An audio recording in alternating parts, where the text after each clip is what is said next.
दोस्तों नमस्कार। Welcome in DK learning. आज हम कुछ बहुत इम्पोर्टेंट क्वेश्चन देखेंगे जो नंबर सिस्टम से हर एग्ज़ाम में आते हैं। अभी यूपी पुलिस का एग्ज़ाम होने वाला है। लगभग 60,000 वैकेंसी है दोस्तों। यूपी पुलिस में लगभग 60,000 वैकेंसी आएगी और फिर उसके बाद रेलवे में भी आएगा। एएलपी के पोस्ट पे भी लगभग 60,000 वैकेंसी आएगा। तो आप लोग तैयारी में लग जाइए और कुछ इम्पोर्टेंट क्वेश्चन हम देखते हैं जो हर एग्ज़ाम में आता है। बहुत ही आसान तरीके से सॉल्व होता है। क्वेश्चन नंबर 1, लगातार 4 विषम संख्याओं का योग 208 है तो सबसे बड़ी संख्या ज्ञात करें। तो इसमें दे रखा है लगातार 4 विषम संख्याओं का योग। विषम मतलब आप जानते होंगे ऑड और इवन। ऑड संख्याओं का योग 208 है तो हम पहले इसमें हम क्या कर लेंगे कि इसका हम एवरेज निकाल लेंगे। यानी कि 208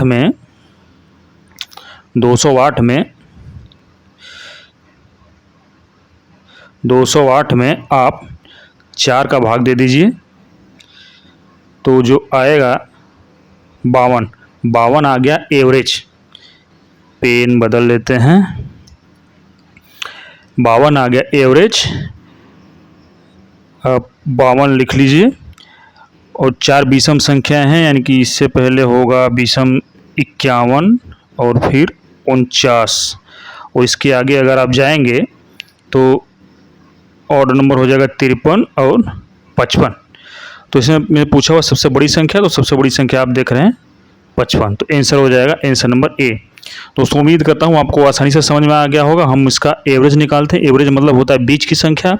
4 दे रखा है तो 208 हमने 4 का भाग दे रखा है तो 52 आ गया। 52 आ गई बीच की संख्या। हमें हालांकि ऑड बोल रहा है तो 52 से पहले ऑड हो गया 51, फिर 49। हमें 4 ऑड नंबर चाहिए तो 1 ऑड नंबर, 2 ऑड नंबर, 3 और 4 हम पा लिए। सबसे बड़ी संख्या पूछा हुआ, सबसे बड़ी संख्या आ जाएगा 55। टिक करेंगे और आगे बढ़ेंगे। बहुत ही आसान क्वेश्चन था। क्वेश्चन नंबर 2 देखेंगे। उन 3 क्रमागत संख्याओं का गुणनफल कितना होगा जिनका योगफल 15 है। उन 3 क्रमागत संख्याओं का गुणनफल कितना होगा जिनका योगफल 15 है।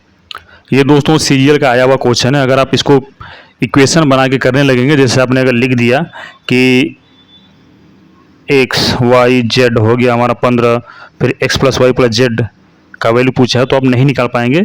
इसको निकालने का बहुत आसान तरीका है। योगफल दे रखा है 15 3 संख्याओं का, तो अगर आप इसका एवरेज देखेंगे, हम इसका एवरेज देखेंगे तो 15/3 यानी कि 5 आ जाएगा। अब मैं श्योर हूँ कि आपको एवरेज अच्छे से निकालना आता होगा। नंबर ऑफ संख्याओं का नंबर प्लस में संख्या प्लस में अपान में कितनी बार वो संख्या है उसका हम भाग कर देते हैं तो एवरेज आ जाता है। मतलब कि अगर 5 संख्या है तो सभी का योगफल अपान में वो संख्या। तो योगफल दे रखा है 15 और कितनी संख्या है 3, तो आ गया एवरेज 5। यानी कि 5 आ गया एवरेज। तो 3 क्रमागत संख्या है। क्रमागत का मतलब होता है कंटिन्यूअस, जैसे 1 2 3 तो 5 है। तो 5 हमारी होगी बीच की संख्या। इसके पहले 5 हमारी होगी बीच की संख्या। इसके पहले अगर आप जाएंगे तो 4, इसके बाद अगर आप जाएंगे तो 6। हम इसका देख लेते हैं। 4 5 9 6 15 यानी कि हमारा सही है। तो अब इसका गुणनफल पूछा है तो गुणनफल सीधा हो जाएगा 4 × 5 20, 20 × 6 120।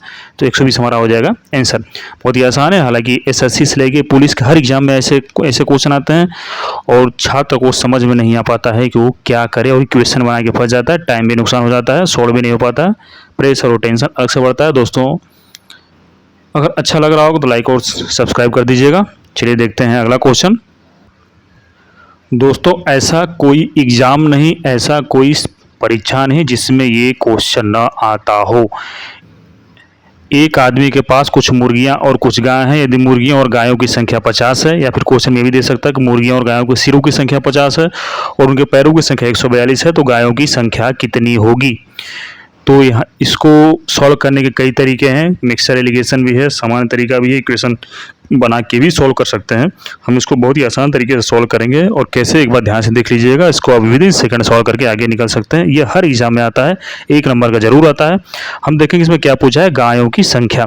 अगर गायों की संख्या पूछा है तो हम इसमें उल्टा चलेंगे। तो हम मान लेंगे जो ये 50 है तो 50 मुर्गी ही मान लेंगे। अगर यहाँ मुर्गियों की संख्या पूछा होता तो हम 50 के 50 गाय की संख्या मान लेते। तो क्वेश्चन पूछा है गायों की संख्या कितनी है, तो 50 हम मान लीजिए 50 मुर्गी हैं।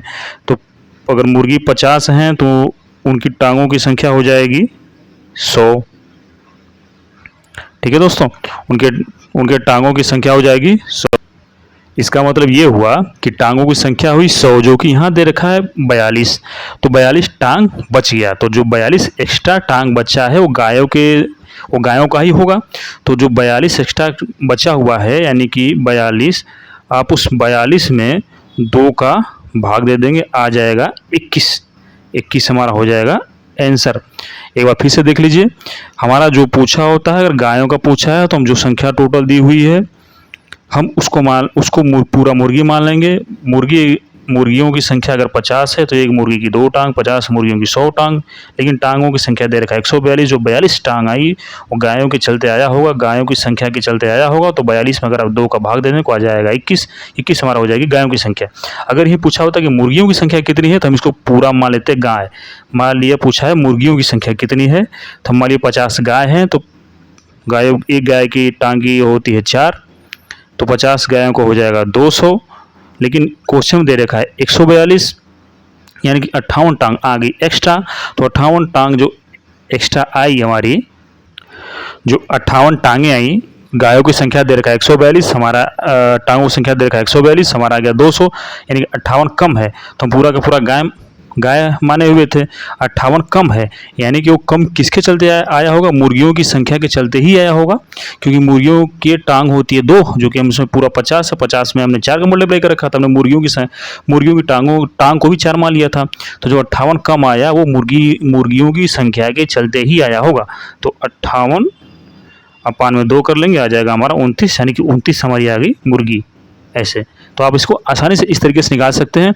अगर मान लीजिए कि आप एग्ज़ाम में ऐसा नहीं कर पाते हैं, फिर आप इसको कैसे करेंगे, तो कन्वेंशनल अप्रोच अपनाएंगे। क्या अपनाएंगे, कन्वेंशनल अप्रोच। कन्वेंशनल अप्रोच क्या होता है कि आप इक्वेशन मान लेंगे। जैसे मुर्गियों और गायों की संख्या है 50, तो गाय हमने मान लिया x, मुर्गी हमने मान लिया y, पूरा संख्या हो गया 50।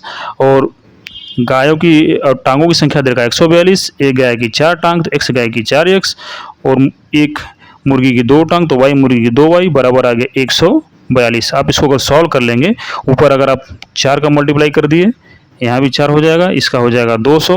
अब इसको घटा दीजिए, ये कैंसिल हो गया, ये हो गया 2y equal to 58, y equal to 29, यानी कि मुर्गियों की संख्या आ गई 29। ये हमारा हो गया आंसर। इस तरीके से आप तो इसको ऊपर कर लेते हैं। आप इसको देख लीजिएगा कि इस तरह से हमने इक्वेशन बना के सॉल्व कर लिया, तो y की संख्या आ गई 29, यानी कि मुर्गियों की संख्या आ जाएगी 29। तो आप इसे इक्वेशन बना के भी सॉल्व कर लेते हैं, कर सकते हैं, घबराने की कोई आवश्यकता नहीं है। आप इसको जैसे चाहे वैसे सॉल्व करें, कोई दिक्कत नहीं। अगर आप वैसे नहीं आ सकता तो आप इक्वेशन बना के कर लीजिए। मान लीजिए आप इस तरीके से सॉल्व करेंगे तो 10 सेकेंड, इक्वेशन बना के करेंगे तो 20 सेकेंड, कोई दिक्कत नहीं, आप किसी भी तरीके से कर लीजिए। फाइनली कोशिश ये होनी चाहिए कि आपका एग्जाम में सिलेक्शन हो, चाहे जैसे भी हो, साम दाम दंड भेद कुछ भी करके हो, लेकिन हो।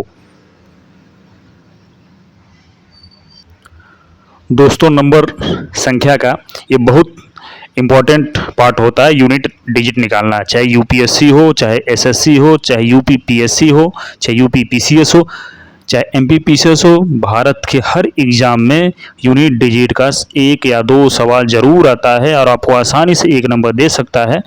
देखिए कितना आसान क्वेश्चन है। ये दे रखा है कि 4387 के पावर में 245 इंटू में 621 के पावर में 72 का यूनिट डिजिट क्या होगा। यूनिट डिजिट से हमसे इससे कोई मतलब नहीं होता, हम इसको काट देंगे, इसको भी काट देंगे। अब देख लेंगे इसका यूनिट डिजिट क्या होगा। यहाँ 1 है तो इसका यूनिट डिजिट 1 आ जाएगा, और ये है 7 के पावर में 245 है, तो इसका हम यूनिट डिजिट देखेंगे। 7 की साइक्लिसिटी अगर आप लिखेंगे तो 7 49 7 9 3 और 1, तो ये 245। अगर इसमें चौथी बार में 1 आ जाएगा, तो अगर उसमें 4 का भाग दे देंगे तो 1 बच जाएगा शेष। देख लीजिए, 4 छाके 24, 4 कम 4, 1 बच जाएगा शेष, यानी कि 7 के पावर 1, यानी कि यहाँ पर आ जाएगा 7। अब इसका यूनिट डिजिट निकालेंगे तो आ जाएगा 7, यानी कि 7 आ जाएगा आपका आंसर। कितनी आसानी से आता है आप भी देख सकते हैं। अगर आप भूल जाते हैं कि इसमें कितने का भाग देते थे, क्या देते थे, तो आप कोई दिक्कत नहीं, इस तरीके से आप लिख लीजिए और उसमें 4 का भाग दीजिए। 4 बार में 1 आ रहा है, और जितना शेष बचे, जैसे इसमें 1 शेष बचेगा तो यूनिट डिजिट आ जाएगा 7, और यहाँ 1 का है तो 1 का यूनिट डिजिट 1 ही होगा, तो मल्टीप्लाई में 1 कर देंगे, 7 आ जाएगा। इसका आ जाएगा आंसर।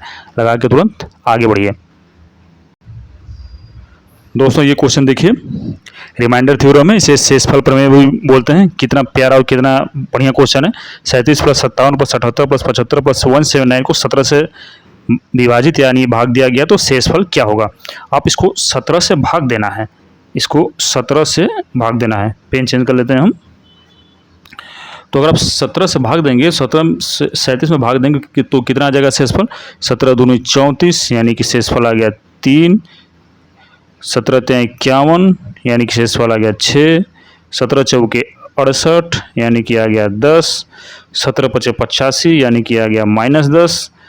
17 × 170, यानी कि आ गया 9। अब आप इसको फिर से जोड़ लीजिए, ये 10 से 10 कैंसिल, 9 × 6 = 15, 15 × 3 = 18। इसको 17 से करेंगे भाग दें, यानी कि 1 आ जाएगा आपका शेषफल। बहुत आसान है, आप इसको करके तुरंत आगे निकल सकते हैं।